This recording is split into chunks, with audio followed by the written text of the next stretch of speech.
This channel does not promote any violent, harmful, or illegal activities. All content provided by this channel is meant for an educational purpose only. অভিনেত্রী মিমি চক্রবর্তী অভিনয়ের পাশাপাশি গায়িকা হিসেবেও পরিচিত। সম্প্রতি বোলপুরে একটি স্টেজ শোতে গিয়েছিলেন তিনি। নায়িকার গান শুনে উচ্ছ্বসিত সকল দর্শক।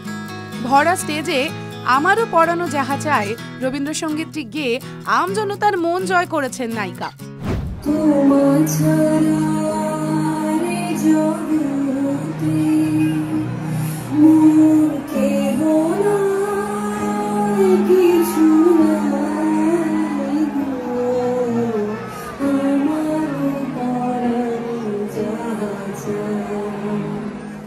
এই গানটি গেয়ে তিনি শুধু উপস্থিত জনতাকেই নয়, সোশ্যাল মিডিয়াতেও ব্যাপক প্রশংসা পেয়েছেন।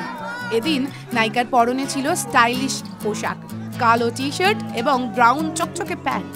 পাশাপাশি লম্বা সিলভার ঝোলা দুল তার লুককে আরও আকর্ষণীয় করে তোলে।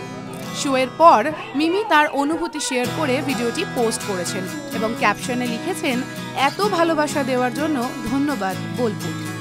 ভিডিওটি প্রকাশ্যে আসার পর দর্শকের মন্তব্যের বন্যা বয়ে গিয়েছে। কেউ বলেছেন তোমার গলা খুব সুন্দর, আর কেউ মন্তব্য করেছেন এতদিন পর কোনো অভিনেত্রীর এমন ভালো গলা শুনলাম।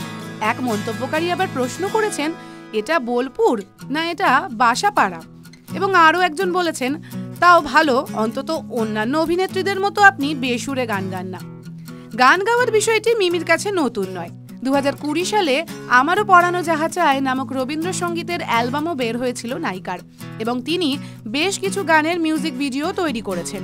মিমি নিজে এক সাক্ষাৎকারে জানিয়েছিলেন তার পরিবারে ছোট থেকেই গান বাজনার পরিবেশ ছিল, তবে তিনি কখনো গান আলাদা করে শেখেননি। তবে টেলিভিশনের জনপ্রিয় গায়িকা ম্যাডোনা তাকে গিটার হাতে রকস্টার হওয়ার স্বপ্ন দেখিয়েছিলেন, যা পরে তার জীবনে গুরুত্বপূর্ণ একটি প্রভাব ফেলেছিল। এছাড়া মিমি চক্রবর্তীর অভিনয় ক্যারিয়ারের শুরু হয়েছিল এক দশক আগে গানের ওপারে ধারাবাহিকের মাধ্যমে, যেখানে তার চরিত্র ছিল পুপে।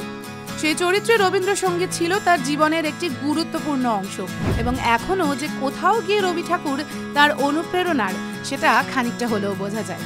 TV9 Bangla digital.